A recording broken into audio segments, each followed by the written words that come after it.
Bonjour tout le monde, j'espère que vous portez toujours très bien. C'est toujours moi, Exponentiel Fojo. Je vous reviens aujourd'hui avec une nouvelle vidéo portant sur les questions de crypto-monnaie. Vous le savez, la semaine dernière, j'ai publié une première vidéo sur les questions de crypto-monnaie. Le but de cette vidéo était justement de fixer les bases, de créer une certaine curiosité et d'amener des personnes à comprendre qu'il y a beaucoup de choses qui se passent aujourd'hui dans le monde des crypto-monnaies. Il y a beaucoup d'adoptions, comme vous avez pu le voir, beaucoup d'adoptions. Il y a de plus en plus des institutions, des gouvernements qui s'intéressent aux crypto-monnaies. Mais en réalité, la chose la plus importante dans ce domaine, c'est pas tellement la crypto-monnaie en elle-même, c'est la blockchain.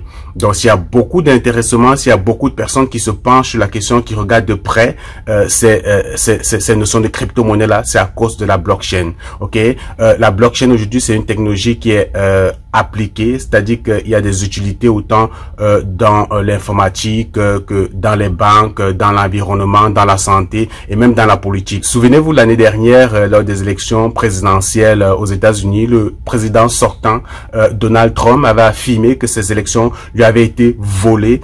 C'était une grosse claque, une grosse honte pour ce gouvernement américain-là qui se veut tellement démocratique, républicain. Donc, c'est quoi la solution que les États-Unis ont pris pour que cela n'arrive plus à l'avenir? C'est quoi le plan sur lequel ils sont en train d'aller? Alors, les Américains sont en train de penser à définir un système électoral basé sur la blockchain dans les années à venir. Pourquoi est-ce que les Américains pensent que la blockchain, cette technologie qui est aussi utilisée par les crypto-monnaies, cette technologie qui a vu le jour pour la première fois avec la mise en circulation d'une crypto-monnaie, le Bitcoin, mais qui est aujourd'hui utilisée par presque tout le monde? Pourquoi toutes ces personnes, toutes ces institutions, tous ces gouvernements se penchent vers la blockchain?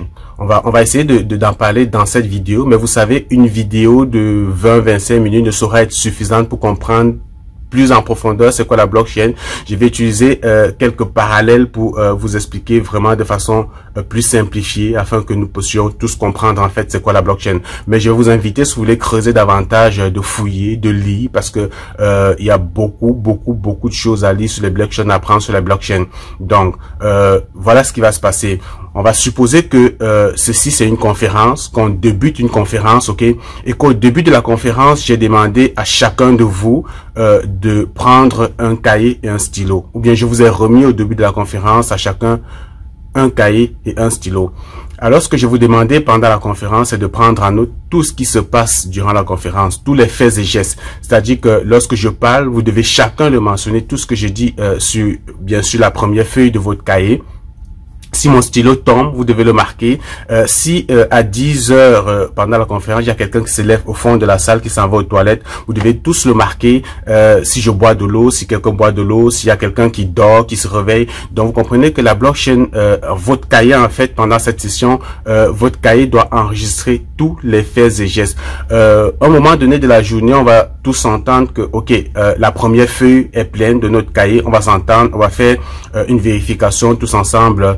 Puis on va se rendre compte que ok, on va signer cette feuille-là, puis on va passer à la feuille 2. On va signer cette feuille parce qu'on est tous d'accord, qu'on a tous les mêmes informations sur cette feuille, puis on va passer à la feuille suivante. Le lendemain, on va revenir une deuxième conférence, on va appliquer les mêmes règles. Puis au bout de quelques années, on sera passé peut-être à 20, 130 conférences. Puis un jour, il y a un nouveau qui arrive, qui va également faire partie de notre conférence, qui va également prendre des notes.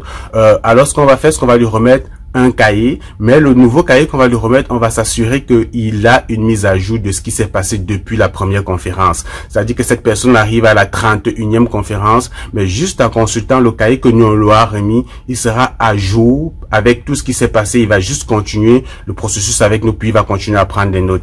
Alors vous comprenez que la blockchain, c'est ça, c'est quelque chose de très sécuritaire. Ce qui va se passer, c'est que il est impossible que quelqu'un arrive avec un nouveau cahier et avec des informations qui ne sont pas concordantes avec ce que l'ensemble des personnes a dans leur cahier et considère que il a la bonne information. Donc, le seul moyen de juger une information de fiable serait de consulter l'ensemble des cahiers et de s'assurer qu'on a tous les mêmes informations dans les cahiers, parce que chaque fois, souvenez-vous que avant de passer d'une feuille ou d'une page à une autre, on se regroupe ensemble, puis on signe cette page pour dire ok, on a tous les mêmes informations. Donc il serait impossible pour quelqu'un d'arriver et avec des informations qui ne sont pas à jour et de vouloir en fait falsifier ou corrompre en fait tout ce qu'on a fait comme travail jusqu'ici. Donc vous comprenez un peu, c'est ça la blockchain et c'est ça la sécurité. La sécurité, c'est qu'il est impossible pour quelqu'un de prendre un cahier, vous voyez, de ramener un cahier et puis de se faire passer pour quelqu'un qui fait partie de notre réunion. Donc ou bien de notre réunion, on va le dire comme ça. Donc aujourd'hui, on a pris un parallèle avec les cahiers, la conférence, pour que vous compreniez en fait c'est quoi la blockchain. Dans la blockchain, il faut comprendre que la chaîne de blocs, le bloc c'est juste une base de données qui contient un ensemble d'informations des utilisateurs d'une blockchain. Ok, donc la blockchain Bitcoin par exemple, le premier jour où le Bitcoin a été mis en circulation, les premiers détenteurs de crypto-monnaies de Bitcoin, toutes les informations sont enregistrées dans une base de données. C'est-à-dire que le premier jour qu'il installe l'application, que toi tu installes l'application, que tu commences à acquérir des crypto-monnaies, les informations, le nombre de crypto-monnaies, la quantité que tu as est enregistrée dans une base de données. Puis chaque fois que tu vas transférer des crypto-monnaies à quelqu'un, tu vas acquérir de nouveaux crypto-monnaies, tu vas acheter, on le saura. On le saura parce que tout est mis dans une base de données et cette base de données est décentralisée. C'est-à-dire qu'il y a un ensemble d'ordinateurs de partout dans le monde qui ont une copie de ces informations-là. Donc, une fois qu'une base de données est pleine ou un bloc, on va le fermer puis on va passer au bloc suivant. Et le fait que les blocs sont liés ensemble, comme les feuilles de ton cahier sont liées ensemble, c'est ça qu'on appelle chaîne de blocs, blockchain. Donc, une blockchain, c'est simplement une succession de bases de données reliées ensemble parce que des blocs sont des données complètes, des bases de données complètes. Ok. Donc, j'espère que ceci t'a permis d'avoir une petite idée de c'est quoi la blockchain et de pourquoi est-ce qu'elle est adoptée, pourquoi est-ce qu'elle est considérée comme la technologie de l'avenir ou comme étant une couche au-dessus de l'Internet, c'est-à-dire l'Internet plus.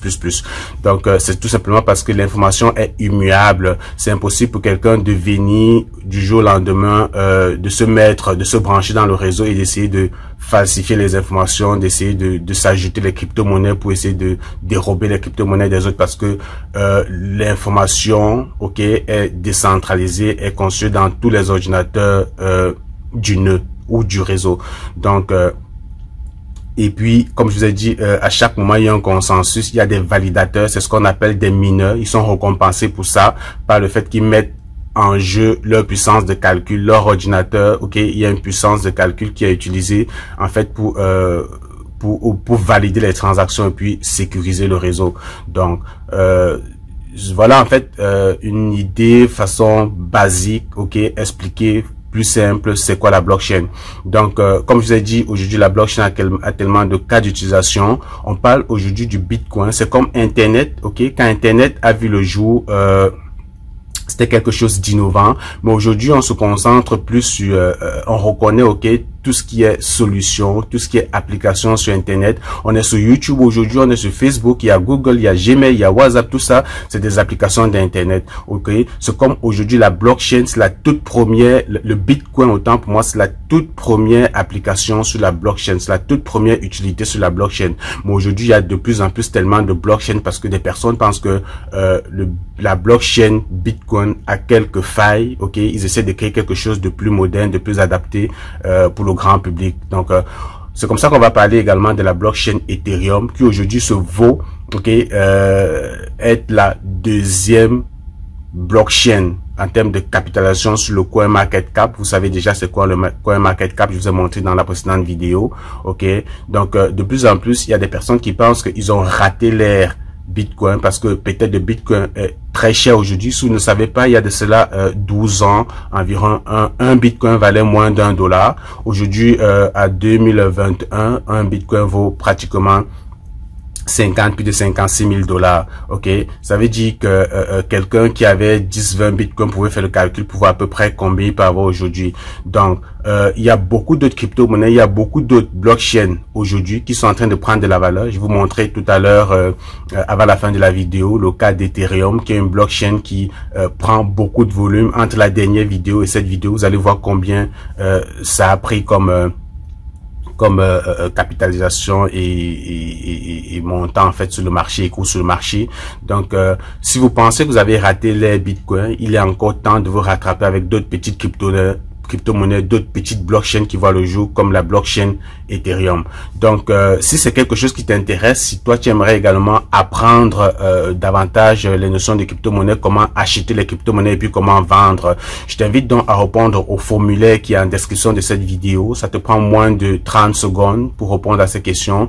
Et puis, tu pourrais également m'envoyer un email à l'adresse cryptoexpo@gmail.com, cryptoexpo@gmail.com. Donc, si tu veux savoir comment acheter et vendre les crypto-monnaies, je t'invite à le faire parce que dans les prochains jours, je vais, dès que j'aurai 10 personnes, les 10 premières personnes qui vont se manifester, je vais organiser une session de formation Zoom à distance où je vais apprendre des gens à acheter, vendre des crypto-monnaies, installer les applications, sécuriser leur portefeuille, puis acheter les bonnes crypto-monnaies.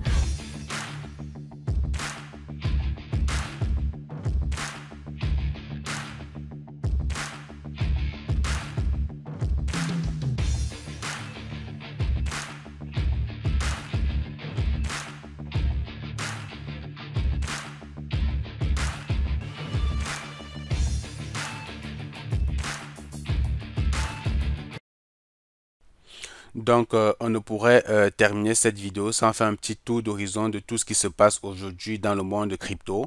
Je vous ai déjà partagé cette page, ce site internet la dernière fois, CryptoAss. C'est un site internet que j'admire beaucoup.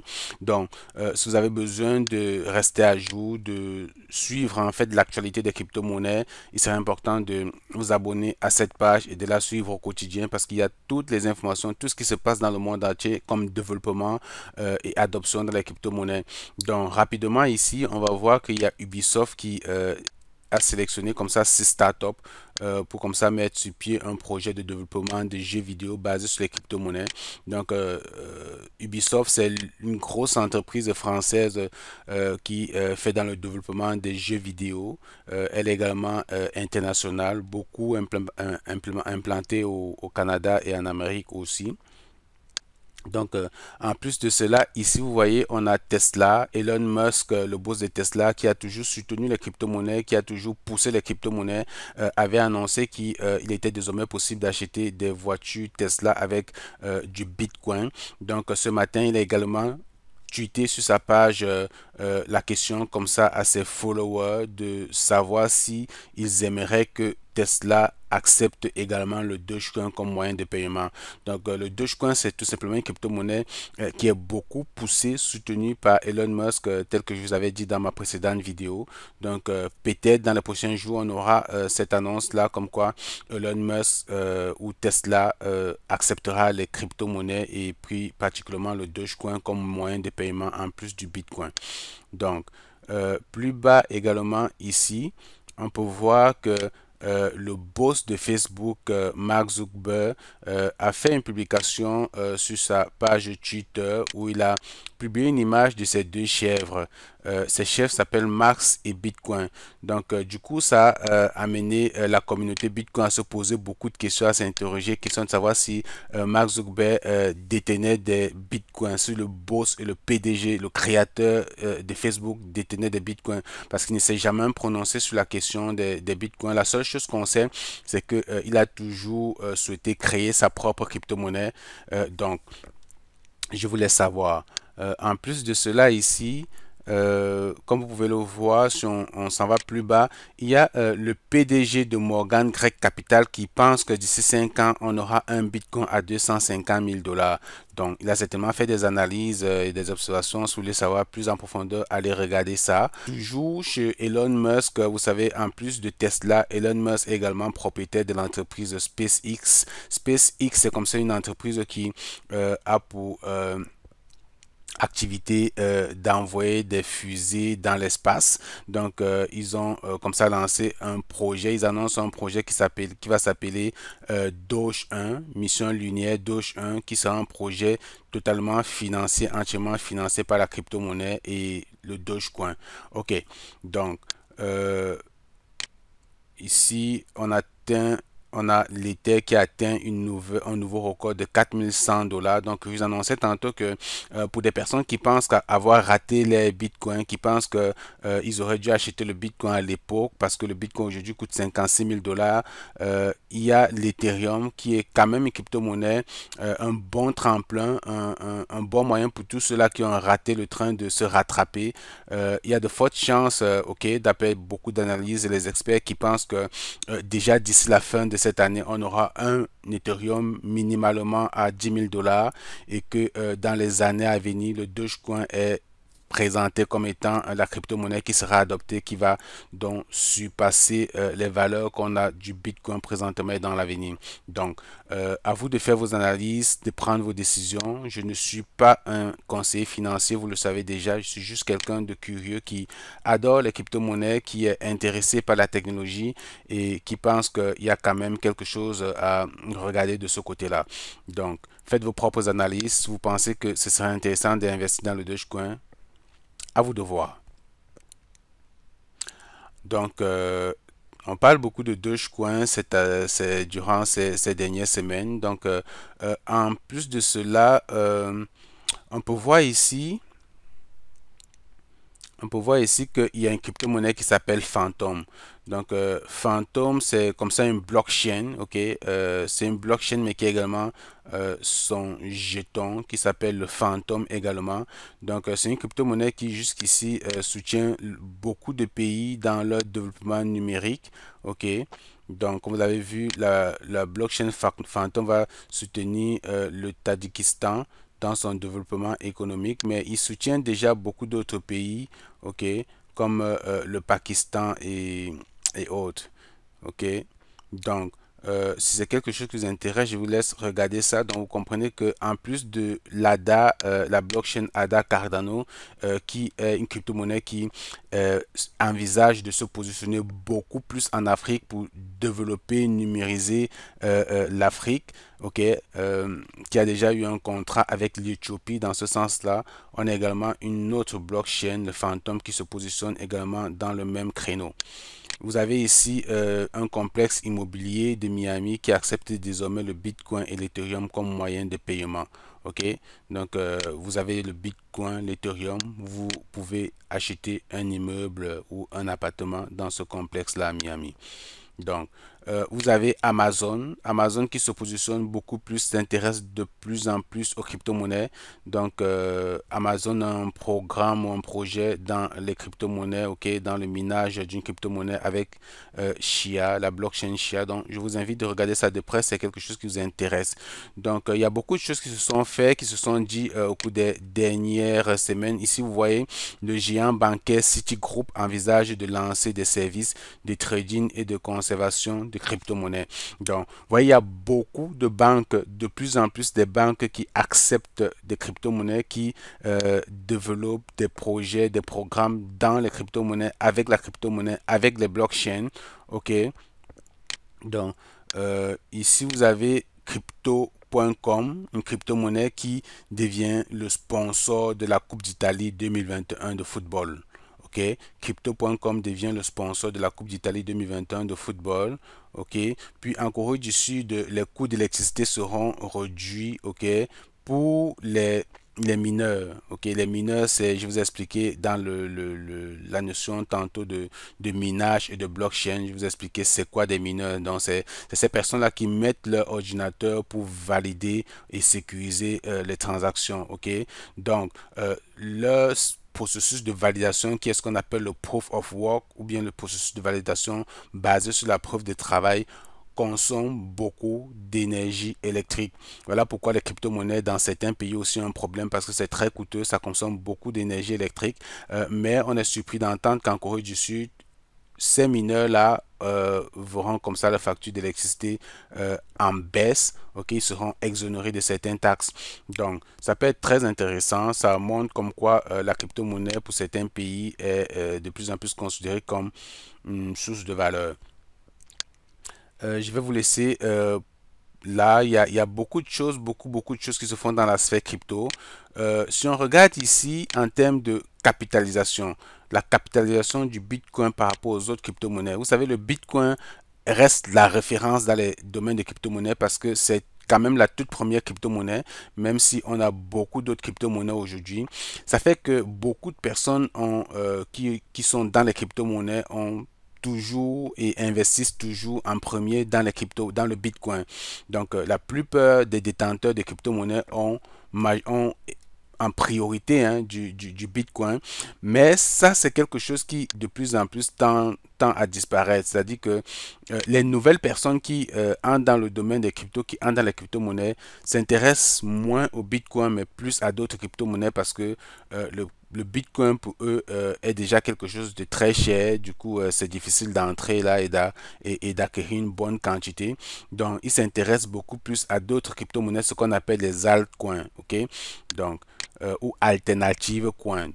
Vous voyez ici, quand on parle de capitalisation, c'est vraiment le volume de détention sur le marché du Bitcoin par rapport à d'autres crypto-monnaies. C'est-à-dire que si on dit que actuellement, dans tout le monde entier, la capitalisation des crypto-monnaies, toutes crypto-monnaies confondues, est de 50 milliards, le Bitcoin à lui seul détenait 72% de volume de capitalisation. OK? Donc, c'est vraiment la dominance du Bitcoin par rapport à d'autres crypto-monnaies. Il était donc de 72%. Mais si on regarde ici, on voit qu'au jour d'aujourd'hui, le Bitcoin, OK, en termes de dominance du marché, représente 46, 44, 45%. Donc, vous voyez une grosse baisse. Ça veut dire quoi? Ça veut dire que beaucoup de personnes s'intéressent plus, OK, misent plus sur d'autres crypto-monnaies, OK, qu'au Bitcoin seulement. Donc, le Bitcoin qui passe de 75% de dominance du marché à 45% de dominance du marché, ça veut donc dire qu'il y a beaucoup d'autres crypto-monnaies qui sont intéressantes, dans lesquelles des gens investissent, autant les particuliers que les institutions. Donc, qu'est-ce que cela signifie? Cela signifie donc qu'il y a certainement beaucoup de petites crypto-monnaies qui vont prendre de la valeur dans les mois à venir. Il y a beaucoup de petites crypto-monnaies qui vont exploser. Et puis ça, si on se rend ici dans le CoinMarketCap, le CoinMarketCap qui est en fait la plateforme de référencement qui vous donne un peu les statistiques, les volumes en 24 heures et volume général de détention d'une crypto-monnaie. On va se rendre compte donc vous voyez, il y a beaucoup de crypto-monnaies. Il y en a qui sont en baisse, ceux qui sont en vert, ceux qui sont en rouge, c'est les crypto-monnaies qui sont en baisse présentement. Ceux qui sont en vert, c'est les crypto-monnaies qui sont en train de prendre de la valeur. De toutes les façons, ça fluctue beaucoup. Mais je vais également ici vous montrer, vous voyez l'Ethereum ici, qui est la deuxième crypto-monnaie directement en arrière du Bitcoin. Si on va dans son graphe ici, le graphique de l'Ethereum, on se rend compte que l'Ethereum, depuis ma dernière vidéo, a pris beaucoup de valeur. Si je mets ça ici, le graphique en un mois, la dernière fois que j'ai publié la vidéo, on était le 2 mai. On était le 2 mai, donc le 2 mai, on avait un Ether qui avoisinait les 2920 $. OK? 2920 $, il y a de cela une semaine à peu près. Mais aujourd'hui, on a un Dogecoin, on a un Ethereum qui vaut environ 4000 $. Donc en une semaine, le Dogecoin a pris facilement 1000 $. Ça veut dire quoi? Ça veut dire que si vous aviez misé 1000 $ la semaine dernière dans le Dogecoin, vous auriez eu 0, quelque chose d'Ethereum, mais de toutes les façons, vous auriez investi 1000 $ et aujourd'hui, vous auriez le double. Vous auriez facilement le double, vous seriez passé de 1000 $ à 2000 $. C'est-à-dire que si vous aviez investi 100 000 francs CFA, aujourd'hui, en une semaine, vous auriez 200 000 francs CFA. Donc, c'est fou ce qui se passe. Les crypto-monnaies prennent de la valeur, comme je vous montrais tantôt, la dominance du Bitcoin qui baisse et qui est comme ça transférée aux altcoins, à d'autres crypto-monnaies. C'est ce qui explique tout ça. Et voilà pourquoi de plus en plus des personnes pensent que l'Ethereum avec l'utilité qu'il y a sur l'Ethereum, parce que l'Ethereum a beaucoup d'utilité. Je vous invite à aller regarder tout ça. L'Ethereum, d'ici la fin d'année, pourra facilement atteindre les 10 000 $. Il y a beaucoup d'autres crypto-monnaies comme ça qui également prennent de la valeur. Donc, comme je vous ai dit, c'est quelque chose qui vous intéresse. Si vous pensez qu'il y a beaucoup de choses que finalement les crypto-monnaies, c'est pas ce que vous avez toujours pensé, c'est pas la chose qu'on vous a toujours présentée. Vous pouvez vous inscrire à la formation comment acheter et vendre les crypto-monnaies. Ok, répondez au formulaire en description de la vidéo ou écrivez-moi directement à cryptoexpo@gmail.com, cryptoexpo@gmail.com.